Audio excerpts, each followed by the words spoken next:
Entonces, estamos con Javier Chicote, que ha escrito el libro Manos Limpias y que bueno, lo va a presentar en el Centro Riojano. Entonces le vamos a hacer una entrevista. Javier Chicote, háblanos un poquito de tu libro y coméntanos qué es esta joya. Bueno, este libro es una investigación sobre el sindicato Manos Limpias, que lideraban Miguel Bernal y Virginia López Negrete. Es un sindicato que se hizo muy conocido porque intervino como acusación popular en algunos de los casos más mediáticos de España, como sobre todo el caso NOS, y que es un sindicato que decía luchar contra la corrupción, pero que se acabó corrompiendo. Entonces yo aquí cuento cómo se acabó corrompiendo, cómo nace el sindicato, cómo crece, quién lo financia, para quién trabajaron, y al final, desde el cénit al que llegan y la mayor popularidad, que fue con el caso NOS, que intentan vender a cambio de 2 millones de euros, ¿no?, para que la infanta se levante del banquillo, piden 2 millones de euros a dos bancos, cómo cae el sindicato, cómo también se organiza una investigación privada, por llamarlo de alguna forma, para terminar con el sindicato. Entonces está toda esa historia, aunque yo siempre digo que es un poco una excusa, Bernal y Negrete y Manos Limpias, los personajes principales, porque en realidad el verdadero protagonista de este libro es la corrupción. Son los años de la gran corrupción en España, contado a través de Manos Limpias, porque picoteaban en todos. Entonces esto me ha permitido hacer una radiografía de esos años de la gran corrupción al abrigo de la burbuja inmobiliaria. O sea, ¿por qué querían acosar en este caso, parte de lo que es la corona? ¿Porque querían limpiarse ellos de cierta manera? Sí, yo creo que hay varios motivos. Uno de ellos es conseguir popularidad. Ellos estaban obsesionados con la imagen, con la repercusión, con salir en televisión, en los medios de comunicación. Entonces, entrar en el caso NOS les daba esa ventana, les daba esa pantalla. El caso NOS, de hecho, Manos Limpias no es quien lo denuncia. Y el caso NOS lleva años de instrucción hasta que de repente el juez Castro imputa a Urdangarín. Es en ese momento cuando Manos Limpias va corriendo a personarse y el juez Castro lo permite y no les pone fianza siquiera, porque sabe que pueden ser útiles en un momento dado, como así lo fueron. Entonces, por un lado era buscar esa repercusión, que de alguna forma les blanqueaba, porque como era un sindicato que nace de la ultraderecha, pues entrando contra la corona se podrían ganar amistades en la izquierda republicana también, mejorar un poco su imagen. Y al final lo que se demuestra, que esa no fue la motivación por la que entraron, pero al final lo que deciden obtener es un beneficio económico de ello, ¿no? Bernard llega a la convicción, él cree que a la infanta no la van a condenar y dice, bueno, ya que no la van a condenar, voy a ver si puedo vender la acusación antes del juicio, porque total, como no la van a condenar, me llevo, a través de un socio, pues entre 2 y 3 millones de euros. ¿Qué podemos encontrarlos en el libro este? Porque no solo es eso lo que nos estás contando, sino hay mucho más. Bueno, aquí están las peripecias de algunos de los personajes más llamativos que hemos visto en los últimos años, como por ejemplo el comisario Villarejo, es una parte fundamental de este libro, o el pequeño Nicolás, que está también ahora de actualidad, aparece en este libro, pero bueno, los grandes banqueros de España, políticos muy importantes, y se cuentan episodios pues nunca antes contados y muy llamativos, en los que de alguna forma yo lo que hago es poner al lector en unas situaciones en las que nunca va a estar en su vida normal, pero yo intento con ese esfuerzo recrearlo y colocarle en esos grandes negocios inmobiliarios. Cuento, por ejemplo, una de las cosas que más me gusta es como cuento las tripas de la burbuja inmobiliaria, ¿no? Cómo funcionaba la corrupción del ladrillo, que Manos Limpias decía combatir, aunque luego veo que jugaban con dos barajas, pero hay un episodio que narro con un constructor en el que me cuenta cómo se corrompía a los políticos, cómo se contabilizaba, cómo se generaba el dinero negro, las facturas falsas, los grandes contratos que se cerraban en burdeles en los que iban un viernes y estaban hasta el domingo y luego pagaban una cuenta de 40.000 euros, ¿no? Hay informaciones muy llamativas, y justo una persona que lo acaba de leer, que fue profesor mío en la facultad, me escribió ayer mismo, me dio la enhorabuena, me dice, me ha gustado mucho, y es un libro muy importante para entender la corrupción en España. O sea, este libro puede ser historia a futuro y para que entiendan qué se ha hecho o qué se hace aquí en España. Bueno, yo creo que puede ser historia de la corrupción, ¿no?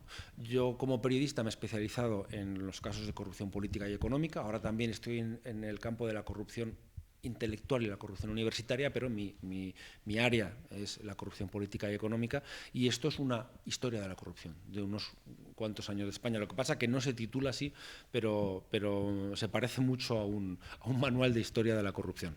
O sea, podríamos meterlos en universidades, ¿no? Como tesis, además entenderlo así, de alguna manera que pudieran entender a futuro qué es lo que se ha hecho aquí en España. Sí.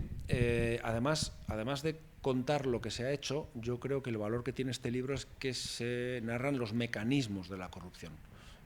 Cómo funcionaba, ¿no? Cómo era ese engranaje, y yo creo que es muy importante para entender la corrupción. Y cuando haya que contar la historia, esto ya pase a ser historia, ¿no? De los manuales de historia, pues bueno, ahí puede servir para que algún historiador sepa las interioridades de lo que se ve, ¿no?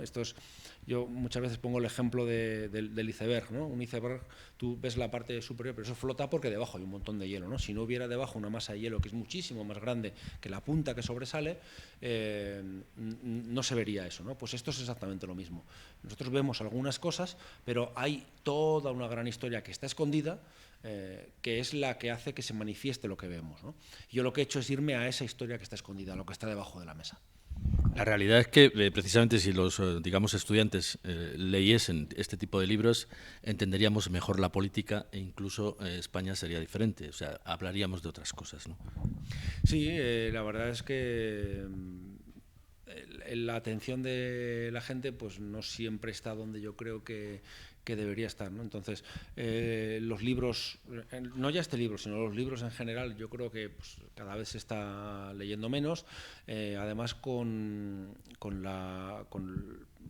no la desaparición del papel, yo creo que no va a desaparecer los periódicos ni los libros de papel, pero con toda la revolución digital pues se ha dado lugar a otro tipo de consumo, también mucho más consumo audiovisual, cada vez nos cuesta más leer, es más fácil llegar a casa, estás cansado de ponerte una serie, que hay series estupendas en las plataformas digitales, y se está dejando de leer, y yo creo que es fundamental la lectura, porque es lo que te ayuda a comprender de verdad, ¿no?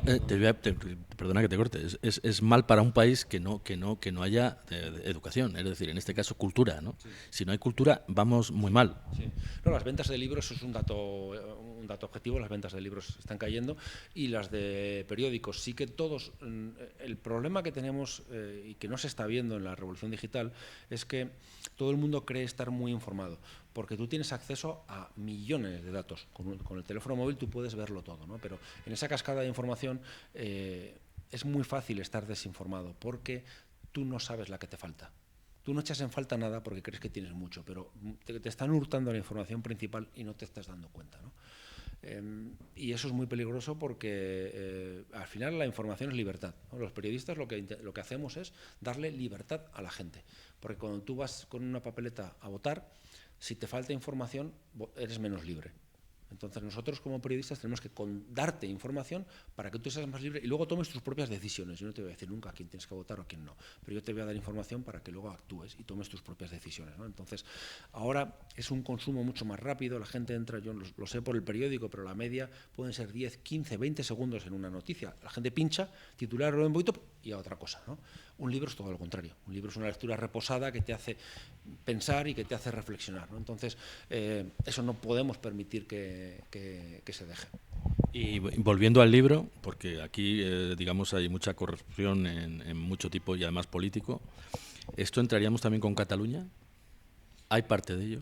No, muy poco. Sí que aparecen por ahí los Puyol porque hubo alguna relación, pero no, en esa parte no. Más allá de las muchas denuncias que puso Miguel Bernard a políticos catalanes, porque Bernard viene de la ultraderecha y es muy de la España nacional, entonces entre sus grupos de odiados estaban los independentistas vascos y catalanes, y ponía muchas denuncias. También hay algunas cartas que escribe a Mariano Rajoy cuando llega Rajoy a la presidencia del gobierno, en las que le alerta sobre Cataluña. Ahí estuvo fino Miguel Bernard, pero incluso le llega a dar instrucciones, ¿no? Sí, pero aparece Cataluña, pero de forma colateral. Bueno, Javier Chicote, estás en tu casa, eres socio, sí. Te hemos dado la guindilla también de oro. Sí. Bueno, eres también de la Rioja, ¿no? ¿De qué sitio eres? Sí, bueno, yo soy de San Millán de la Cogolla. Para mí es el gran pueblo de La Rioja, ¿no? Está feo que lo diga yo, que soy de allí, pero bueno, por historia, por los monasterios, por la cuna del castellano, y ahí están los senderos de mi infancia. Luego ya el bachiller, porque allí yo estudié en una escuela rural muy pequeñita, éramos 20 niños, solo había 2 clases, la de los pequeños y la de los mayores, y luego ya pues con 13 años bajé a Logroño a un internado, a los marianistas, y ahí estudié Bubicou, y ya pues me vine a Madrid. Ya llevo más años en Madrid que que en La Rioja, pero uno no va a dejar nunca de ser riojano, y aquí, por supuesto, en el centro riojano estoy en mi casa. Bueno, pues como periodista, Javier Chicote, que es, digamos, muy parcial, es un periodista, digamos, como la copa de un pino, que se le tenga que leer este libro, porque sí que es cierto, que es verdadero lo que dice, por lo menos lo que escribe. Eso a mí me consta. Un saludo, y esta es tu casa, y vente siempre cuando quieras, pues a presentar un libro o todos los que tú quieras. O a tomarnos unos vinos. Muchas gracias. Gracias a ti.